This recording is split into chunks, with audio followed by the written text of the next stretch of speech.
Assalamualaikum warahmatullahi wabarakatuh.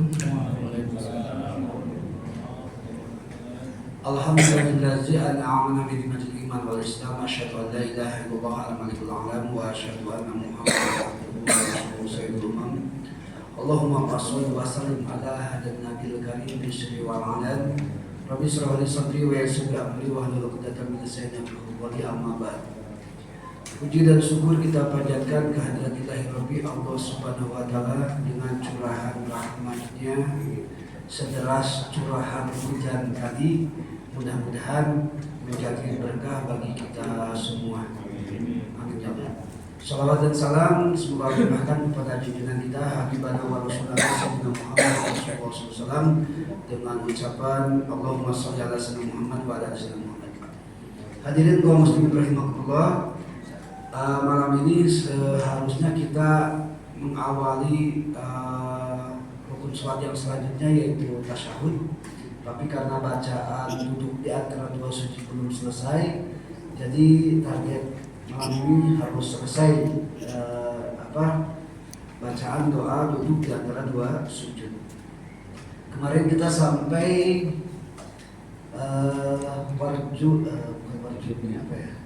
warfa'ni kalau masalah ya. Kalau Robik Firli itu kita bisa lihat dalam surat Shad ayat 35, warhamni kita lihat dalam surat Al-Baqarah 286.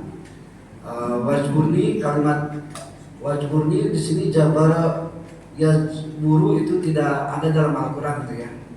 Adanya dalam hadis. Terus warfa'ni itu ada dalam surat An-Najiat, baru warjubni. Warjubni asal kata dari roja koyar juku, roja koyar juku rizkon. Jadi rezeki itu asal kata dari rizkon. Kita bisa lihat dalam surat Asy-Syu'ara ayat 19. Allahu latifun bi ibadihi yarzuqu may yasha. Jadi Allah yang menentukan rezeki kita kapan. Cuma masalahnya kita mau menjemput atau tidak, itu aja masalahnya. Nah, menjemput itu adalah ikhtiar. Baik, selanjutnya wahdini, ya, karena wahdini kemarin sudah, sekarang wahdini. Wahdini asal kata dari hada yahdi. Wahdini, hada yahdi. Fi'il amarnya adalah ihdi. Fi'il amarnya dari ihdi. Ihdi. Ini sering kita ucapkan, bahkan satu hari mungkin sampai 17 kali kalimat ihdi ini. Itu surat Al-Fatihah ayat 6. Gitu ya. Ihdinas siratal mustaqim. Itu sering kita sering kita baca. Jadi wahdini itu asalnya ihdi. Kenapa jadi wah? Seperti rumus kemarin, alif kalau di awal itu boleh dibaca, tapi kalau alif di tengah-tengah dihilangkan. Jadi bukan wa ihdini tapi wahdini. Nah gitu ya. Seperti kemarin kita sampaikan, kalau kita ketika tahlil ya arhamar rahimin irhamna itu betul kalau berhenti dulu, tapi kalau mau wasal ya arhamar rahimin narhamna, karena arhamar rahimin min itu ujungnya fathah. Kenapa fathah? Karena ada huruf nida ya, begitu ya. Jadi narhamna bukan nirhamna. Ya arhamar rahimin nirhamna itu keliru gitu ya. Harusnya ya arhamar rahimin narhamna. Nah, gitu ya. Kalau diwasolkan. Demikian juga wahdini asalnya wa ihdini. Karena alifnya terjepit jadi wahdini. Apa pengertiannya? Ketika kita membaca wahdini, maka hayati oleh kita wahdini, ya Allah, berikanlah kami petunjuk. Karena petunjuk itu mahal, Pak. Informasi itu mahal. Itu masalahnya. Misalnya gini, kita petunjuk lalu lintas rata-rata hafal. Ketika ada lingkaran pakai garis merah itu dilarang masuk, kan begitu. Ketika lampunya hijau silahkan jalan. Ketika lampunya kuning, nah ini banyak yang tidak paham ya, termasuk yang ngomong mungkin ya, kalau kuning gitu aja bablasnya, padahal itu harus siap-siap berhenti gitu ya, kan gitu. Nah ini pun juga sama. Ihdi itu artinya petunjuk, tapi petunjuk di sini bukan petunjuk dalam pengertian yang tadi dicontohkan. Petunjuk dalam pengertian, Pak, terus terang aja, kita hidup di dunia ini sebetulnya gelap. Karena ketika Nabi Adam dan Siti Hawa diturunkan itu dalam posisi memang betul-betul gelap gitu ya. Nah, itu. Nah kita pun demikian. Nggak kebayang kita kalau tidak ada orang yang ngasih petunjuk. Karena semua hidup kita ternyata semuanya tergantung orang lain. Ketika dilahirkan, siapa yang membantu melahirkan? Bidan, bukan diri sendiri, mana bisa keluar, kan gitu. Ketika diberi nama, siapa yang ngasih nama? Orang tua kita atau guru kita misalnya. Nggak mungkin dia bikin nama sendiri, kan gitu. Ketika kita dikasih uang, siapa yang ngasih uang? Orang lain. Ketika kita diberi gelar, siapa yang ngasih gelar? Orang lain, semuanya orang lain rata-rata. Bahkan sampai mati pun, silakan cek. Yang mandikan kita siapa? Orang lain, mana bisa mandi sendiri. Sakti betul kalau mayat bisa mandi sendiri, apalagi ya kecuali Imam Al-Ghazali ya. Imam Al-Ghazali itu memang ada semacam ma'unah gitu ya, ke pertolongan dari Allah. Beliau tahu kapan beliau meninggal, sehingga sebelum meninggal beliau titip sama adiknya, siapkan kapan saya mau mandi.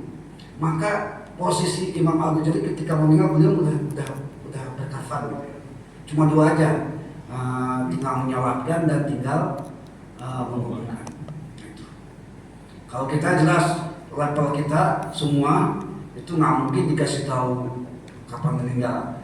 Saya aja pribadi nggak mau dikasih tahu kapan meninggal, nggak mau. Nggak kebayang kan kalau kita meninggal sebulan lagi, harap-harap sama itu. Udah nggak mungkin lagi gairah itu, udah nggak mungkin lagi semangat untuk kemana-mana, udah aja diam di masjid gitu ya, berbuat kebaikan pula dan segala macamnya. Nah itu ya. Baik. Nah jadi karena kita memang posisi gelap, maka kita kita gelap semua loh Pak. Saya mau tanya sama kita semua, apa tujuan hidup kita di dunia? Jujur aja rata-rata cari rezeki, cari penghidupan, biar ngebahagiakan istri, ngebahagiakan anak, rata-rata gitu. Untuk kesenangan pribadi, kalau perlu ya, mungkin jadi anak orang kaya, lagi remaja dimanja, kan gitu. Terus misalnya ketika dewasa kaya raya, ketika mati masuk surga, enak betul, kan gitu ya. Kalau cita-cita boleh lah silakan. Cuma yang jelas kita sampai sekarang tuh gelap semua. Kita nggak tahu kejadian besok ada apa, kan begitu. Dan kalau masalah ibadah kita pun tidak tahu apakah sholat kita diterima atau tidak, apakah zakat kita diterima atau tidak, kan begitu. Sudah begitu apakah sah atau tidak dan sebagainya. Maka ketika kita mengucapkan wahdini, ya Allah berikanlah saya petunjuk. Ini pakai wahdini itu kalimat aku, yang mulia bukan kita, bukan kami, tapi aku berarti ke pribadi. Jangan mentang-mentang imam jadi wahdina, jangan. Gitu ya, wahdini aja tetap. Gitu ya. Karena mau juga membaca wahdini. Nah, gitu. Petunjuk dalam pengertian ya bahasanya hidayah istilahnya ya, kalau bahasa masdarnya atau bahasa Arabnya. Selanjutnya kita percepat. warhamni wajhuni warfani waridki wahdini wa'afini. Kalimat wa'afini belum ditemukan dalam Al-Quran. 6.600 ayat lebih, 30 juz, 124 surat itu tidak diketemukan dalam Al-Quran, adanya dalam hadis. Ya. Apa itu afini? Atau kata dari afa yu'afi, asal katanya afa yu'afi.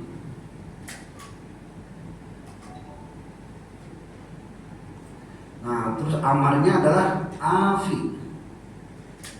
Amar itu unsur doa ya, unsur permintaan kita kepada Allah Subhanahu wa taala. Afi itu, ya Allah berikanlah kami kesehatan. Ibu pernah dengar sehat walafiat? Nah, afi itu asal kata tadi ada muannasnya yaitu namanya afiat. Nah, gitu ya. Bisa keselamatan, bisa juga kesehatan, kesejahteraan. Itu afi namanya. Nah, di sini ada hadis dari Abu Dawud nomor hadis 5090. Ini bagi mereka yang punya penyakit badan, punya penyakit pendengaran, punya penyakit penglihatan. Ini ada doa dari Rasulullah SAW, hadis yang diriwayatkan oleh Abu Dawud. Bunyinya begini: Allahumma afini fi badani. Ya Allah, sehatkanlah dengan badanku. Kalau doa dari Nabi, wa ma yantiqu anil hawa in huwa illa wahyu yuha. Apapun yang diucapkan oleh Nabi itu wahyu dari Allah Subhanahu wa taala. Pasti itu. Gitu ya. Jadi ini doa bagi bapak ibu yang punya penyakit di badan, punya penyakit badan apa aja?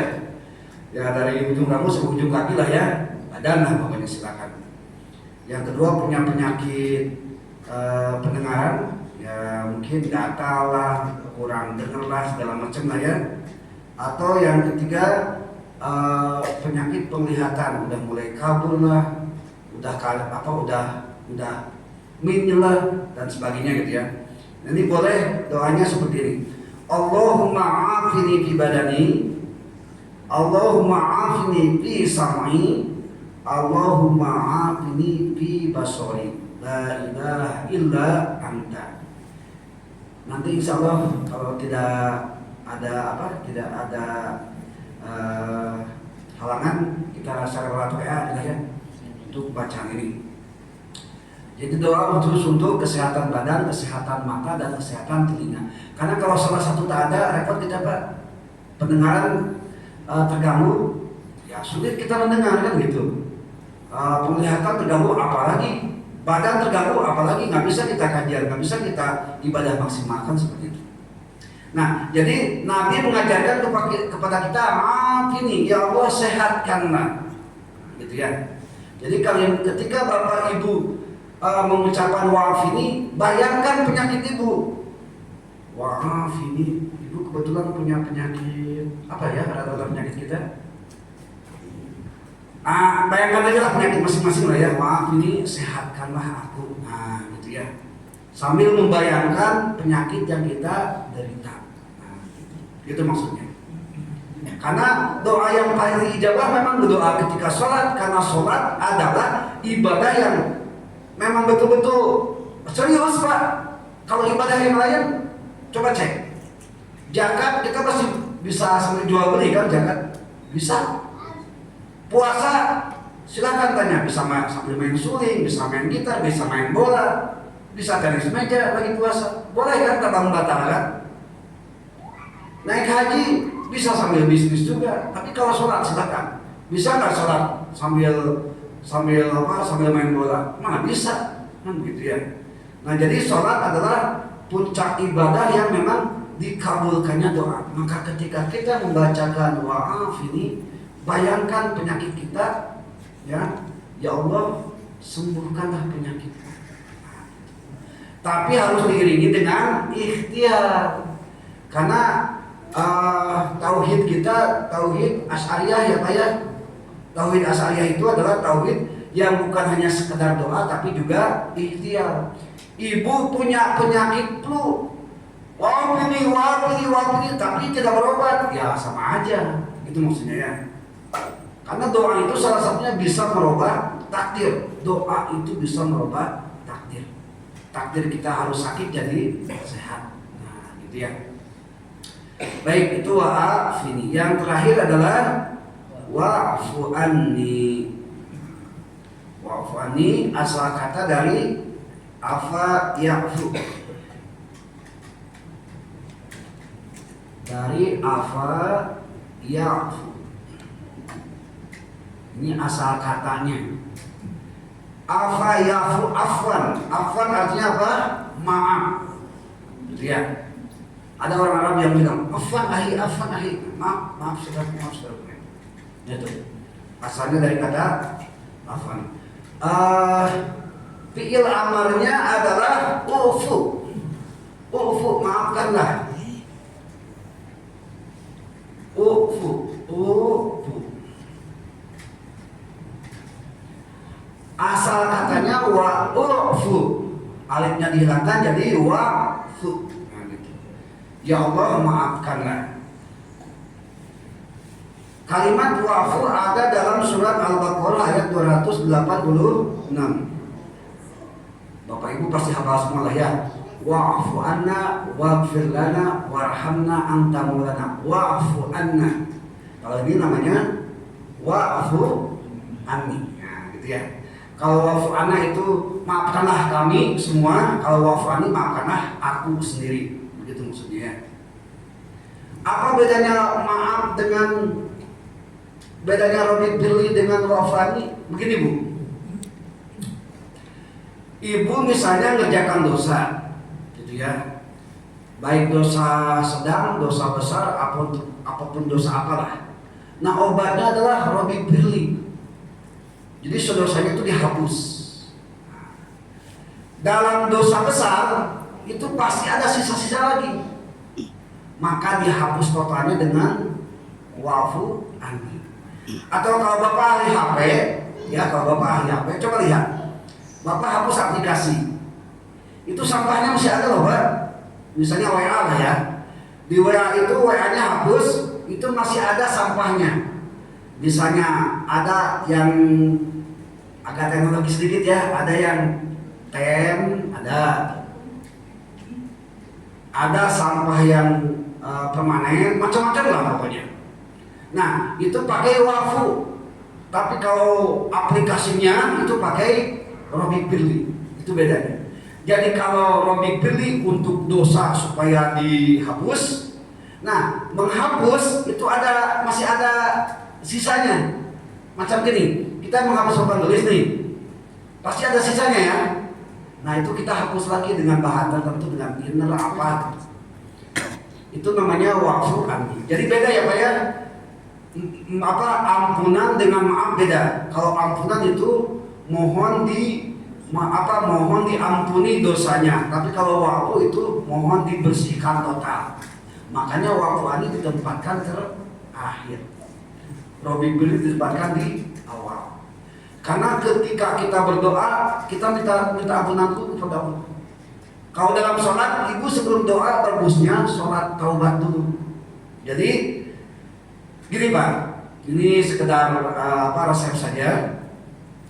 Seandainya kita punya permintaan, gitu ya, atau punya permohonan sama Allah, fokus punya permohonan itu. Pertama wudhu dulu seperti biasa. Yang kedua, kalau mau masuk ke masjid, silahkan sholat tahiyatul masjid dulu, gitu ya. Setelah sholat tahiyatul masjid, silahkan sholat taubat. Nah gitu. Karena doa itu tidak dikabulkan kalau dosa tidak diampuni. Makanya cara menghapusnya dengan sunat taubat. Setelah sunat taubat baru berdoa. Silahkan minta apapun yang diinginkan kepada Allah. Setelah berdoa baru sholat hajat. Ketika sholat hajat, dalam kalimat iyyaka na'budu wa iyyaka nasta'in, terutama iyyaka nasta'in, sampaikan keinginan kita.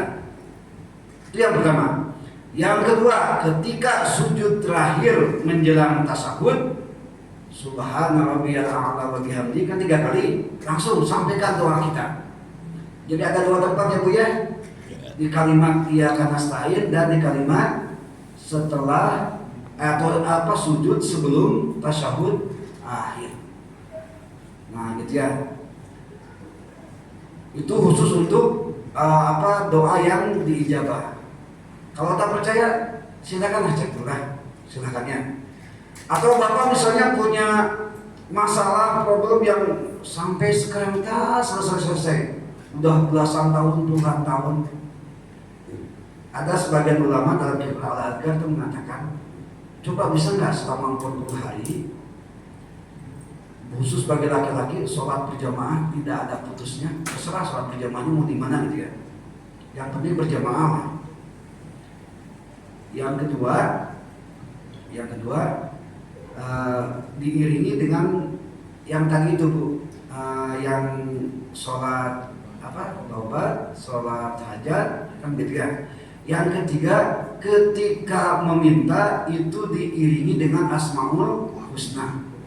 Contoh, kalau kita misalnya mau pinter nih bagi pelajar atau mahasiswa, ya Allah, ya Fatah, ya Alim, kan seperti itu. Kalau kita mau kekayaan, ya Ghani misalnya, Ghani itu kan artinya yang maha kaya. Kalau kita misalnya mau, yang penting gini aja lah, apapun maksud kita, permohonan kita kepada Allah sesuaikan dengan Asmaul Husna yang 99.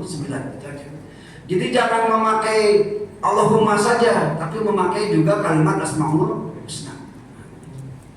Nah gitu ya Bu ya. Kalau sholat kita, doa kita sesuai dengan apa yang disampaikan tadi, masih juga tidak terselesaikan, berarti kita introspeksi aja lah. Berarti ibadah kita masih belum berkualitas. Itu aja lah pokoknya. Nah, gitu ya. Tapi mendingan dicoba daripada tidak sama sekali. Karena saya lihat termasuk mungkin yang ngomongnya ini wajah-wajah bermasalah, bukan bermasalah ya, wajah-wajah yang banyak masalah ya. Jadi kalau mau selesai masalah ya salah satunya itu, salah satunya ya. Nah gitu. Baik, alhamdulillah selesai sampai Rabbi kulli warhamni wajibni warfani warjudni wajibni warfani. Sebelum saya ke tasyahud, barangkali Bapak Ibu ada yang ditanyakan, silakan.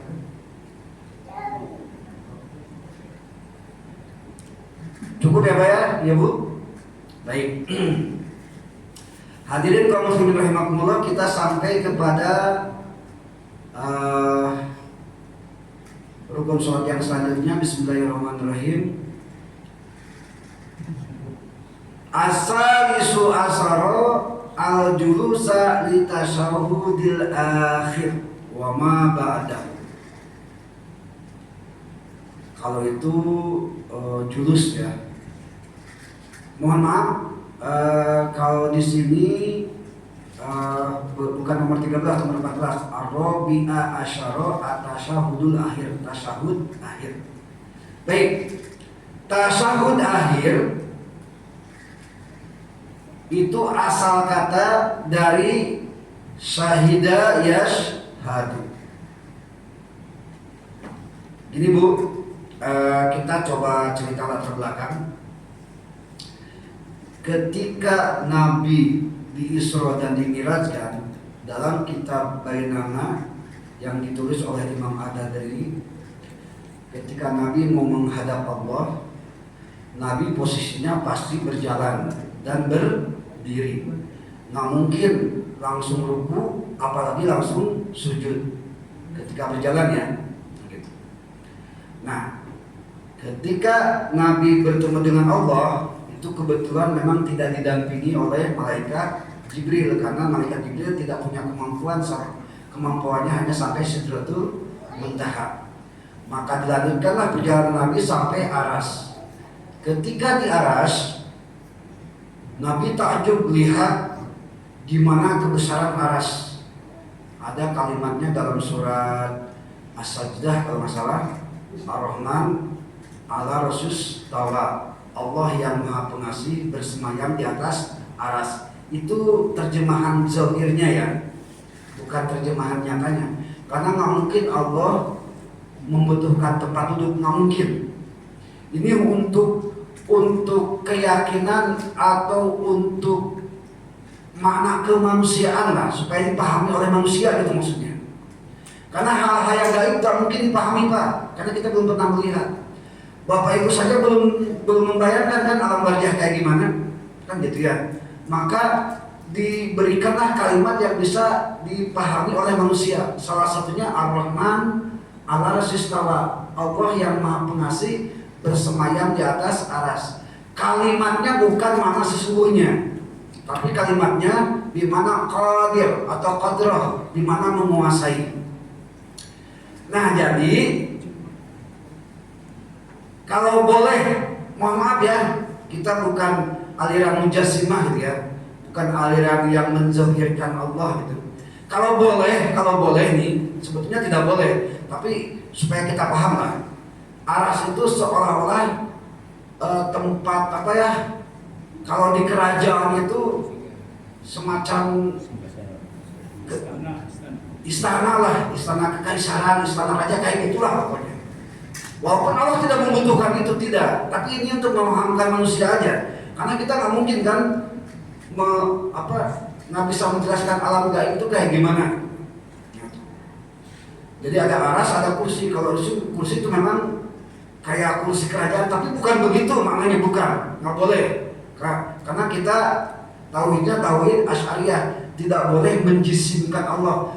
Ya Allah, fawqa aydihim, tangan Allah di atas tangan mereka. Nggak boleh kita membayangkan Allah punya tangan, nggak boleh. Gitu. Maksudnya gitu ya. Tapi dizahirkan seperti itu supaya kita sepintas memahami gitu aja. Contoh ya, contoh. Allah punya sifat kalam, yaitu berfirman, kan begitu. Tapi firman-Nya Allah tidak bersuara, kan, dan tidak berhuruf. Wala sautin wala birhamin. Bingung kan? Berfirman tapi tidak pakai huruf, tidak pakai suara. Gimana coba? Saya pun susah menjelaskannya. Tapi mohon maaf, kita boleh dilogikakan. Nah, ini aja. Saya mandang, langsung hadirin ngomong, oh putih. Saya ngomong tidak? Ini ngomong nggak? Enggak. Tapi hadirin ngomong putih. Putih itu P-U-T-I-H, udah huruf. Itu bukan firman Allah, tapi yang disampaikan oleh malaikat Jibril, gitu. Iqra bismi rabbikal ladzi khalaq, itu huruf dan suara. Itu yang disampaikan malaikat Jibril sama Rasulullah. Ketika malaikat ini kalau boleh ya, sebetulnya nggak boleh sekali lagi. Jadi ketika Jibril memandang ini, langsung ke Nabi oren, gitu maksudnya. Kursi, tapi ini yang ngomong, ini nggak pakai huruf. Bisa dipahami ya Pak ya? Nah seperti itulah gambarnya. Sebetulnya tidak, dengan kebodohan saya memang terpaksa mencontohkannya seperti itu. Nah aras pun demikian. Jadi ketika Nabi menghadap Allah, itu ketemu aras dulu, gitu ya, ketemu aras dulu, maka memberikan hormatlah Nabi. Seperti halnya kita ketika ke istana presiden, ke istana raja, kita kan mau hormat juga kan, kagum gitu atau apalah. Kita biasanya begini lah ya. Nabi tidak, Nabi sempat ruku seperti gini. Nah setelah ruku, cahaya aras itu meliputi badan Nabi. Nabi penasaran, gitu ya. Dan ketika meliputi cahaya, Nabi seraya berucap Subhana Rabbiyal Azim, Maha suci Allah yang maha agung, karena badan Nabi bermandikan cahaya, gitu ya. Ketika Nabi ruku diselimuti cahaya, penasaran, Nabi bangkit, gitu ya. Ketika bangkit lihat kebesaran aras, Nabi mengucapkan Sami Allahu liman hamidah. Gitu. Nah, ketika Sami Allahu liman hamidah, maka bertemulah Nabi dengan Allah. Kalau makhluk bertemu dengan Khalik, apa yang dilakukan Pak? Ritual pertama yang dilakukan adalah sujud. Maka Nabi sujud kepada Allah dengan ucapan Subhana Rabbiyal a'la. Kenapa a'la bukan azim? A'la itu artinya yang maha tinggi. Nabi dahinya ditempelkan di tanah kan makin rendah, maka mengucapkan a'la, Allah yang maha tinggi gitu. Nah, sujud 2 kali gitu ya, sujud 2 kali. Nah, ketika sujud, beres sujud, maka Nabi memberikan statement perkataan. Apa perkataan Nabi? At-tahiyatul mubarakatus sholawatut thayyibatu lillah. Nabi ngomongnya gini, Pak. Segala kehormatan, segala keberkahan, segala kesejahteraan, segala kebaikan lillahi bagi Allah Subhanahu wa taala. Begitu kata Nabi. Setelah Nabi ngomong gitu, Allah menjawab. Ini komunikasi Nabi dengan Allah Subhanahu wa taala ketika Isra wal Mi'raj. Maka Allah mengatakan, Assalamu alayka ayyuhan nabiyyu wa rahmatullahi wa barakatuh. Keselamatan bagi engkau Muhammad, kata Allah ya. Ayyuhan nabi, hai nabi, wa rahmatullah, dan rahmat Allah, wa barakatuh, dan berkah Allah. Bu, Pak, kalau kita ke istana presiden, kita diajak ngobrol sama presiden, ada kebanggaan gak ya? Wih, bangga gitu ya. Apalagi kita ngomong, dibalas juga ngomong kan gitu ya. Ini bukan dengan presiden, ini atasan presiden, maha atasan istilahnya ya. Dengan Allah Subhanahu wa taala. Bahkan Allah sampai bilang, Assalamualaikum, keselamatan bagi engkau ayuhan Nabi, hai Nabi. Setelah Nabi diberikan berkah seperti itu, apa jawaban Nabi? Assalamu alayna wa ala ibadillahi sholihin. Keselamatan bagi kami semua, kata Nabi, wa ala ibadillahi sholihin, dan bagi hamba-hamba Allah yang soleh. Bu, Pak, kalau Bapak ngobrol dengan presiden, kira-kira Bapak atas nama diri sendiri atau atas nama orang lain? Kalau biasanya egois atas nama sendiri, mendingan gue sendiri kan gitu ya. Ada proyek mendingan saya sendiri. Nggak mungkin lah bagi-bagi. Nabi lain. Kata Allah, Assalamualaikum, keselamatan bagi engkau ayuhan Nabi, hai Nabi. Berarti buat Nabi sendiri kan? Tapi Nabi menjawabnya lain. Assalamualaikum, keselamatan bagi kami umat Rasulullah Shallallahu Alaihi Wasallam. Itulah dermawannya Nabi. Tidak, salam dari Allah tidak untuk sendiri, tapi untuk semua umatnya. Karena takjub para malaikat ketika Nabi menjawab begitu, apa yang disampaikan oleh malaikat? Asyhadu an la ilaha illallah wa asyhadu anna Muhammadar Rasulullah. Itulah sejarah daripada tasyahud. Kenapa disebut tasyahud? Tasyahud itu asal kata dari syahida yashhadu. Syahida yashhadu.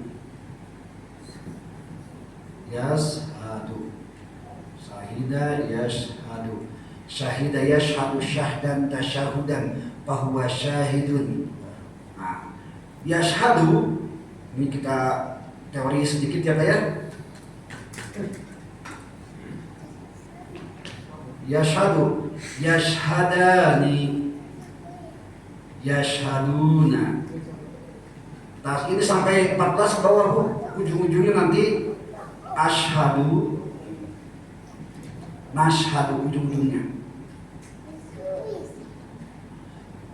Yashhadu, yashhadani, yashhaduna, tashhadu, tashhadani, yashhudna, tashhadu, tashhadani, tashhaduna, tashhidina, tashhaduna, ashhadu, nashhadu. Totalnya semuanya 14 gitu ya, ke bawahnya gitu. Nah ini dari kalimat ini. Karena dalam tasyahud ada kalimat asyhadu an la ilaha illallah. Jadi tasyahud akhir itu bacanya dari mulai at-tahiyatul sampai asyhadu an la ilaha illallah wa asyhadu anna Muhammadar Rasulullah. Titik, itu tasyahud namanya. Bagaimana kalau Allahumma sholli ala Muhammad? Itu beda lagi, itu sholawat beda rukun lagi. Bisa dipahami ya Bu ya? Nah gitu. Nah jadi tasahud itu ada dua, satu paket, duduknya dan bacaannya. Nah sekarang saya mau kasih tawaran sama Ibu, mau duduknya dulu atau bacaannya dulu?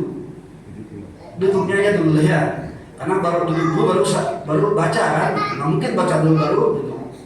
Baik, kalau mau duduk dulu, maka ketika Ibu tasyahud, Bapak tasyahud harus memenuhi syarat. Ada berapa syaratnya?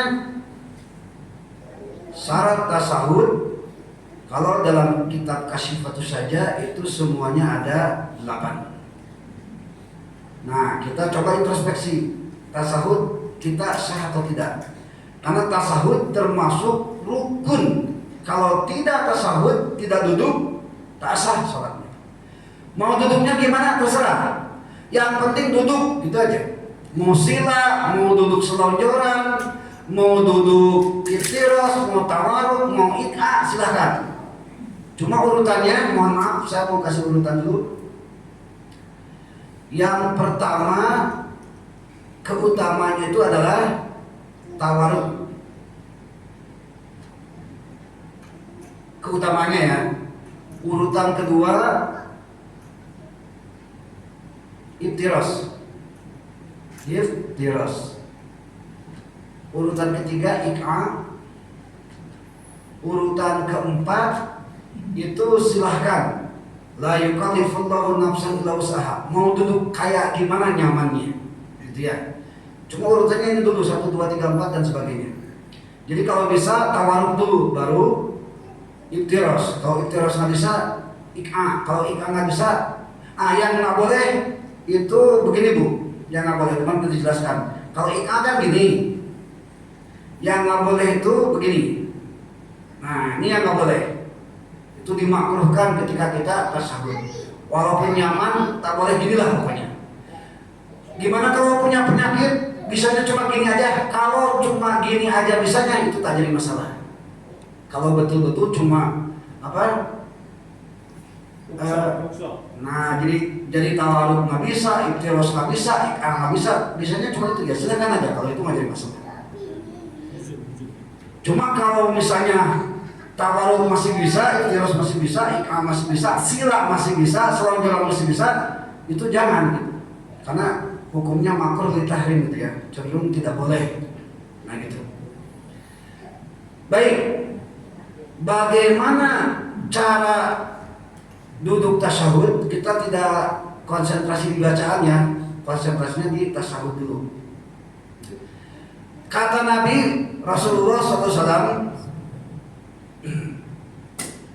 untuk tasyahud akhir, cara yang pertama, wa iza jalasa fi rakaatil akhirah, ketika duduk di rakaat terakhir berarti tasyahud akhir ya Pak ya, kan begitu.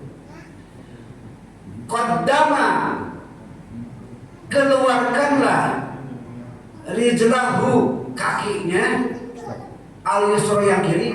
Nah itu ya. Apa? Tadi kan syarat tersebut ada 8. Ya. Jadi ini bicara tersebut.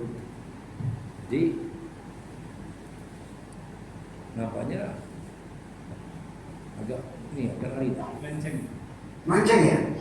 Jadi syarat-syaratnya tadi dari nomor 1 dulu. Ini baru Tadi kan saya nawarkan mau duduk dulu, mau bacaannya dulu. Kita duduk dulu ya, karena kan urutannya pas duduk dulu baru baca, nggak mungkin baca dulu baru duduk. Nah sekarang kita lagi lagi memberikan pengertian tasyahud akhir itu kayak gimana. Nah dalilnya ini yang saya bacakan gitu. Duduk ke syarat gitu Pak Imam, atau langsung ke syarat aja, nggak usah dalil. Dalil hadis Nabi tentang tasyahud akhir, nggak usah. Makanya saya mau menyampaikan dalil tasyahud akhir. Karena al-aslu fil ibadah, asalnya ibadah itu tak sah, sehingga hatta yadulah ada dulu diwujudi ada dalil yang mewajibkannya. Saya mau menyampaikan dalil yang mewajibkan tasyahud, gitu maksudnya. Ketika kita sholat berdalil, insya Allah sah, kan gitu.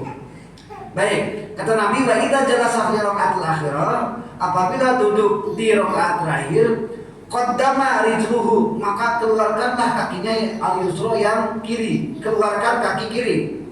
Berarti, nah ini keluar, itu maksudnya. Ya Bu ya, keluar berarti.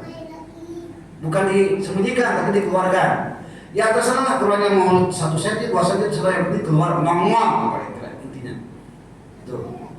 Itu kata Nabi begitu. Selanjutnya, wa nasoba al-ukhra, dan tegakkan yang lain, kaki yang lain berarti kaki yang kanan. Udah kegambar kan? Berarti ya udah kegambar ya. Nah, gitu. Wa qa'ada ala maq'adatihi, dan duduklah di lantainya. Nah, gitu. Itu cara yang pertama kata Nabi. Keburu nggak salah nih, memang. Lanjut ya. Cara yang kedua ya. Karena An-Nabi SAW ini diriwayatkan oleh Jubair bin Awam. Jadi kalau Bapak tidak boleh diperhatikan lah. Kaki kiri nongol, terus kaki kanan ditegakkan. Kenapa saya nyuruh? Karena saya nggak bisa gitu. Nah ini ngomong gini ya Pak ya. Ininya ditegak, ini kalau bisa tegak juga gitu ya kalau bisa. Tak apa-apa. Karena masing-masing manusia kemampuannya terbatas ya. Nah seperti itu. Ini cara yang pertama. Cara yang kedua, jangan dulu beranjak. Cara yang kedua, karena Nabi SAW idza qa'ada fi shalah, apabila beliau sholat, maksudnya terakhir ya, ja'ala qadamahu yusra baina fakhdihi wa saqihi wa faraqa qadamahu al-yumna. Nabi menjadikan kaki kirinya antara pahanya, silakan antara pahanya, berarti disembunyikan. Nah, disembunyikan di paha, gitu ya. Selanjutnya wa farosa qadamahu al-yumna, dan dibentangkan, faros itu artinya bentangnya, dijulurkan kakinya yang kanan, al-yumna yang kanan, dibentangkan. Nah gitu. Ininya sembunyikan. Nah ini boleh. Ini cara kedua. Bisa dipahami Bu? Nah ini yang sunnah itu cuma 2 ini aja, yang lain tidak sunnah, mubah aja. Ibu atahiyat akhirnya mau gini, itu mubah. Mau begini, itu mubah, gitu ya. Mau begini, itu mubah. Cuma harus ada alasan kenapa harus begini, itu aja maksudnya. Kalau rasanya sakit silakan, tapi bisa terus tapi gini, itu nggak boleh, gitu ya Bu ya. Jadi yang pertama tadi kata Nabi, ditegakkan kaki kanan, tongolkan kaki kiri. Yang kedua, sembunyikan kaki kiri di paha dan diselonjor ininya di farosa, dijulurkan, gitu. Terima kasih, Pak. Terus. Nah itu cara duduk tasyahud akhir. Itu wajib duduknya, bukan caranya. Wajib duduknya. Nah itu dalil daripada tasyahud akhir. Apa syarat tasyahud? Yang pertama, ayyusmi'a binafsihi, harus terdengar kalimat at-tahiyatnya. Bu, Pak, kita cek. At-tahiyyatul mubarakatus sholawatut thayyibatu lillah. Ibu bapak ngomong itu terdengar nggak sama diri sendiri? Kalau terdengar sama sendiri sah sholatnya. Kalau tidak terdengar, mohon maaf, di sini syarat tasyahud tidak sah sholatnya. Pak, kira-kira bisa menjamin bacaan at-tahiyyat terdengar diri sendiri? Kalau bisa terdengar mahrajnya, terdengar hurufnya dan sebagainya. Nah gitu ya. Mohon maaf, karena waktu udah sampai isya, jadi syarat tasyahud kita sebetulnya kalau Bapak Ibu memerlukan banyak dalil tentang tasyahud, tapi kita cukup 2 hadis saja ya Pak ya. Karena yang penting kita udah memenuhi syarat untuk mengetahui kewajibannya kita duduk tasyahud. Jadi untuk syarat tasyahud kita baru menyampaikan 1, itu pun belum selesai gitu ya. Tapi tak apa-apa, yang jelas malam ini alhamdulillah kita sudah menyelesaikan setidaknya tentang tasyahud walaupun belum selesai sama sekali. Insya Allah mudah-mudahan minggu depan kalau kita ada usia, ada kesempatan, mudah-mudahan kita bisa membahasnya kembali. Silakan Pak Imam. Info sekilas. Ada keterangan hamba Allah 60 tahun sholat, 1 pun tidak terima sholatnya. Jadi ibu sekalian kira apa menjadi 60 tahun sholat tidak diterima, itu ada 2. Pertama, dia memenuhi syarat atau rukun tidak. Yang penting syarat rukun aja. Yang kedua, dia khusyuk atau tidak. Khusyuk minimal itu kata saya kemarin 5 takbir.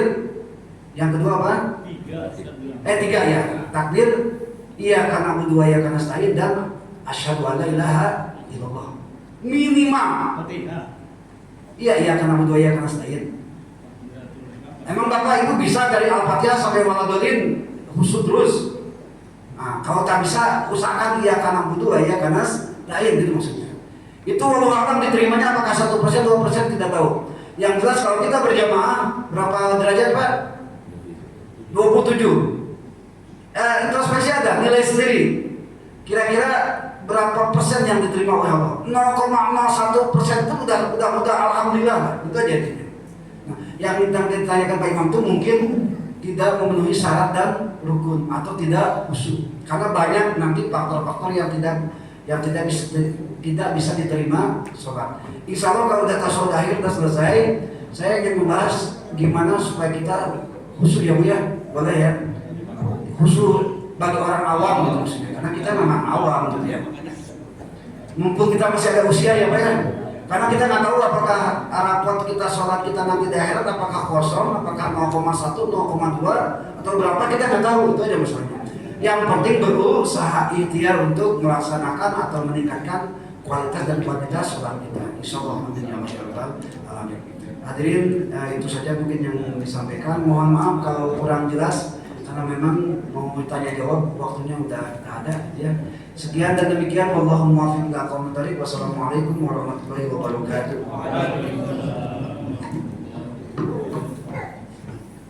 Mudah betul.